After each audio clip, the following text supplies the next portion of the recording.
कानी बहू। किशोरी लाल जी के बेटे राघव की शादी की बात जगह जगह चल रही थी, लेकिन किशोरी लाल जी को कोई लड़की पसंद ही नहीं आती थी। और उसकी एक ही वजह थी, किशोरी लाल जी का लालची होना। उनको लड़की वालों से मोटा दहेज चाहिए था और इसी चक्कर में एक दिन वो एक बहुत पैसे वाले के घर अपने बेटे का रिश्ता लेकर पहुंचे। उस आदमी का नाम था ओम प्रकाश। देखिए किशोरी लाल जी, मेरी एक ही बेटी है और मेरी सारी संपत्ति जायदाद सब कुछ मेरी बेटी नैना का ही है। पापा, नाम से लगता है बहुत खूबसूरत होगी।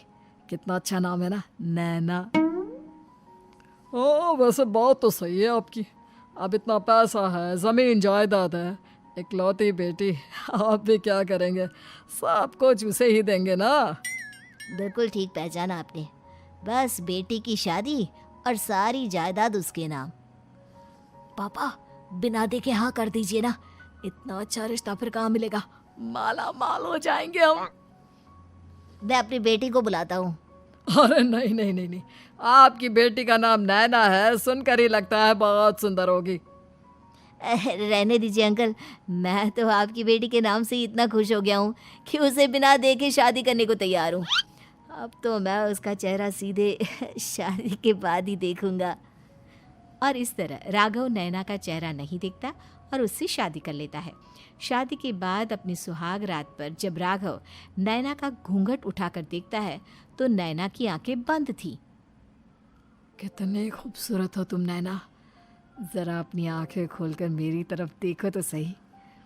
नहीं, मुझे शर्म आती है। अरे, मैंने तुम्हें शादी से पहले भी नहीं देखा, और अब अगर तुम आंखें खोलकर मुझे देखोगी भी नहीं तो मुझे अच्छा कैसे लगेगा? इससे पहले कि नैना अपनी आंखें खोलकर राघव की तरफ देखती, अचानक से लाइट चली गई और राघव नैना को पूरी तरह से देख भी नहीं पाया। अगली सुबह नैना राघव के लिए नाश्ता बनाकर लेकर आई। अरे ये क्या, आधा पराठा सेका हुआ है और आधा बिल्कुल कच्चा। ये तुमने क्या किया नैना? बहू, तुमने क्या आधा पराठा तवे से नीचे लटका कर रखा था, जो आधा सिका है और आधा कच्चा? मुझे जितना दिखेगा उतना ही तो सीखूंगी ना पापा जी। जहाँ जहाँ मुझे नजर आ रहा था वहाँ मैंने सीख लिया, जहाँ जहाँ नहीं दिखा वहाँ कच्चा रह गया होगा। इसका क्या मतलब है? ये कैसा मजाक कर रही है तुम? अरे बहू, तुमने इतना लंबा घूंघट क्यों लगाया हुआ है? देखो, हमारे घर में बहुओं को बेटी की तरह रखा जाता है, और फिर तुम तो इतना सारा माल लेकर आई हो। देखो, ये घूंघट डालकर रखने की कोई ज़रूरत नहीं है। हाँ नैना, पापा जी ठीक कह रहे हैं, तुम तो आराम से रहो, अपना ही घर समझो। नैना अचानक से अपना घूंघट उठा लेती है।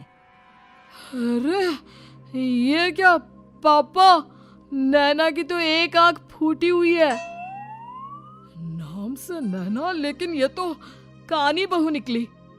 मेरे साथ धोखा हुआ है, धोखा। बिना दिखाए अपनी कानी लड़की मेरे संग ब्याह दी। मुझे कानी बीवी नहीं चाहिए। मुझे अभी ओम प्रकाश जी से बात करनी पड़ेगी। आखिर उन्होंने मेरे साथ ऐसा किया क्यों? अरे, आप लोगों ने ही तो पापा से कहा था कि आप लोग शादी से पहले मुझे देखना नहीं चाहते। अब मेरे पापा पर क्यों इल्जाम लगा रहे हैं? अरे लेकिन उन्हें बताना तो चाहिए था ना कि तुम कानी हो, एक आंख से तुम्हें दिखाई नहीं देता। किशोरी लाल और राघव नाराज होकर ओम प्रकाश को अपने घर बुलाते हैं। पापा जी, ये आपने क्या किया? शादी से पहले बताया क्यों नहीं कि नैना की आंखों में परेशानी है? अरे, आप ही ने तो लड़की देखने से मना कर दिया था। अरे लेकिन आप बता तो सकते थे। आपको तो हमारी बेटी की प्रॉपर्टी चाहिए थी, वो भी पूरी की पूरी। अब क्या हुआ अगर उसे आधा दिखाई देता है? प्रॉपर्टी तो आपको पूरी मिल गई ना। अरे ये क्या बात हुई? मेरी शादी प्रॉपर्टी से नहीं, आपकी बेटी से हुई है। अब ये तो पहले सोचना चाहिए था, तब तो मेरी प्रॉपर्टी देखकर तुम्हारी जुबान लप लपा रही थी। लेकिन मैं कानी लड़की को अपनी बीवी बनाकर नहीं रख सकता। पापा, कुछ करिए ना आप। हाँ, करता हूँ। देखिए ओम प्रकाश जी, आप हमारे साथ ऐसा नहीं कर सकते।